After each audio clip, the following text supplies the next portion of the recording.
wear, but Tom Brady and Patrick Mahomes are in this game. Andy Reid and Bruce Arians are your coaches. Travis Kelce and Gronk wear 87. Their tight ends both heading to the Hall of Fame. And you've got Tyrann Mathieu and Mike Evans, just 8 of the famous faces you're going to be seeing over the next 2 hours interviewed on this unique day here in a pandemic for the Super Bowl. And everything is going to be fantastic all week long. Looking forward to the Super Bowl at the largest age differential between quarterback starters, 18 years. And you could see Brady's 10th Super Bowl, don't you know? Mahomes' first quarterback to start in back-to-back Super Bowls at his ripe young age. And then Brady versus Mahomes. We've never seen the all-time passing yards leader against the most passing yards per game leader in NFL history ever in a Super Bowl.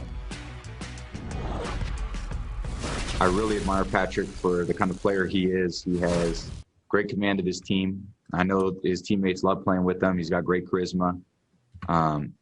And I think when I see Patrick, I see someone who, again, was, none of these moments are too big for him.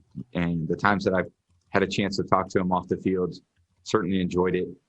And he's a great player. I know it's still early in his career, but, what he accomplishes ultimately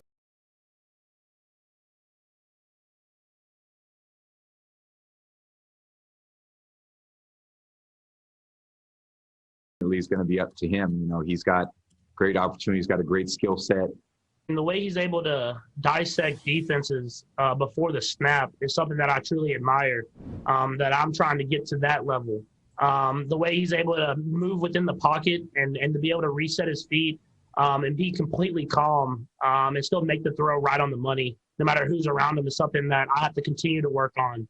And as I continue in my career, I'm still trying to do whatever I can to watch the tape on him, because he's doing it the right way. And you can tell by how many Super Bowl championships he has and the rings that are on his fingers. Kay Adams, who interviewed both of them, is going to be joining us later on in this 2-hour program. But joining me right now is my Hall of Fame friend and NFL Game Day morning compadre. We're going to be spending 8.5 hours together on Super Sunday leading up to kickoff of this game, Michael Irvin. It is just, we're lucky. We're lucky. We're lucky to be alive in this time, in this day and age, with these two quarterbacks and their careers where they are playing against each other. We're going to be talking about this matchup for years to come, Michael. Yeah, Rich, and we're going to talk. We'll talk a whole lot about it in the next week. But Rich, you opened it up and you said it right. For years to come, and that's what makes this game so incredible. Because look at how we talk about it. We talk about the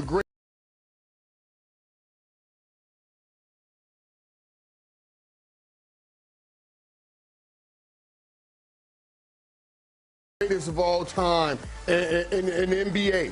And we're always talking about Jordan and LeBron James. And we'll never know, even though it's the greatest and hottest debate in professional sports, we'll never know because they never stood across from one another. Ultimately, we're looking to be talking about these two, Tom Brady and Patrick Mahomes, the GOAT right now and the young GOAT who's trying to take over as being the overall GOAT. And this is a huge game from that perspective because these two will match up in the Super Bowl, and it's just incredible.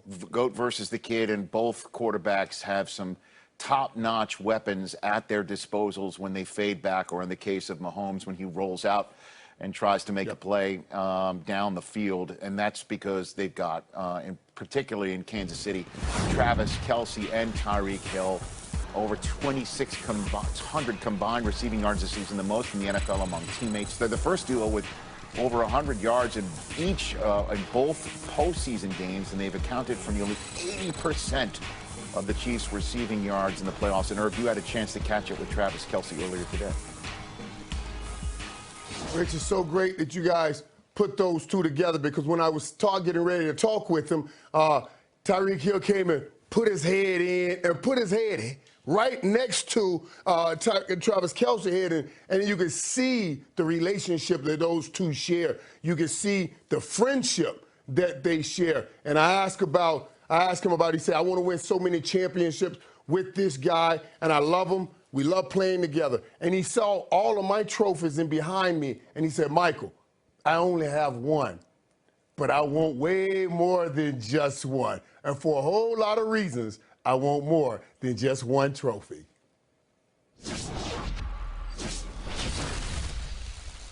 You have one Super Bowl.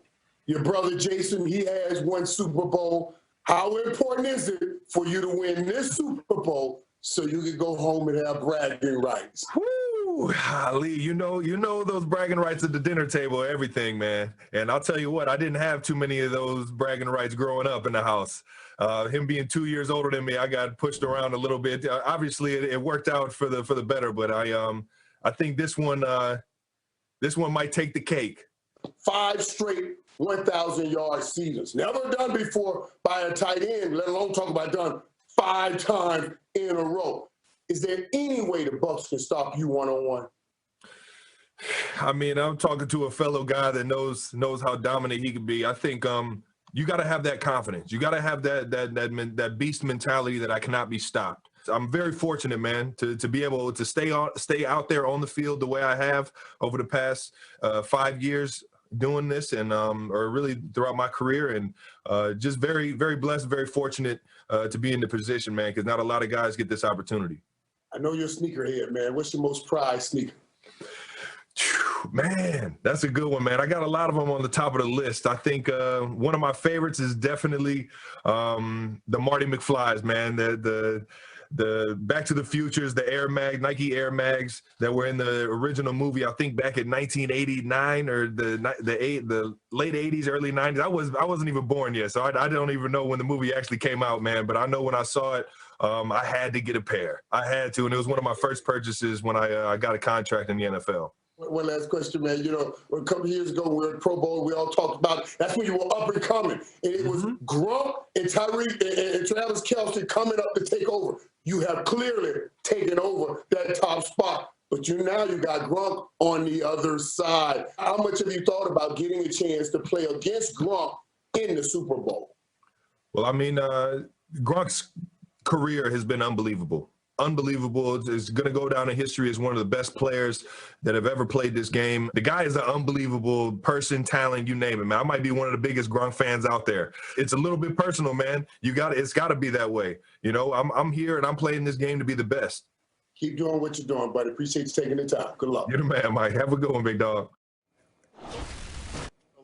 Let me ask you a question, Michael. Let me ask you a question. How long did it take you to arrange your trophies behind you, just so where you can have it and you're right in between 2 of the 3 of the? I mean, how long did it take you to arrange your background for today's shows?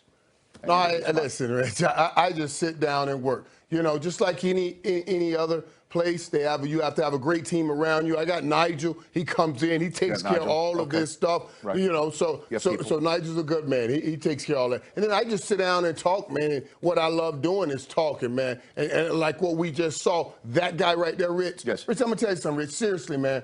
When you watch the sideline and when Cole Hartman fumbled that ball, and you saw the leadership on that Kansas City sideline where Travis Kelce and then Patrick Mahomes came over. And when I saw the interaction these guys have today, I promise you, man, it makes me feel so much like what we had in Dallas. And a team and a bunch of guys that love playing together. And it's hard. I'm telling you, it's hard to beat a team with a perfect system for their talent, and they love to play together like the Kansas City Chiefs does. So, again, it took you just a while, or again, and are those real, or are they wrapped in chocolate? Is that chocolate, or is that chocolate with wrapping around it? No. Are those real, Michael, behind you? No, those are real, Rich. Those are real. And I'm even afraid to send them off and get them polished because I think somebody will send them back the phony ones. And no, I didn't tell you. I'll tell you, Nigel put that there. And then Nigel, I didn't even tell Nigel to put that national championship trophy. We're not in college. What is that national championship trophy doing out there? What is it? Who needs that out there? Okay. But it's up there. What is it? Yeah, it is just, it is what it is, as they say in the NFL. That's Michael Irvin. He's with us for this 2-hour show. He's humble bragging and interviewing. That's what he's doing. Meantime, Steve Wyche is at his post already in Tampa, Florida. Steve Wyche, take it away with the latest on the game. Well, as we kick off the week for Super Bowl 55 here in Tampa, we were greeted with a reminder that we are deeply embroiled still in this coronavirus pandemic, as Kansas City Chiefs center Daniel Kilgore and wide receiver Demarcus Robinson were placed in COVID protocols. Now,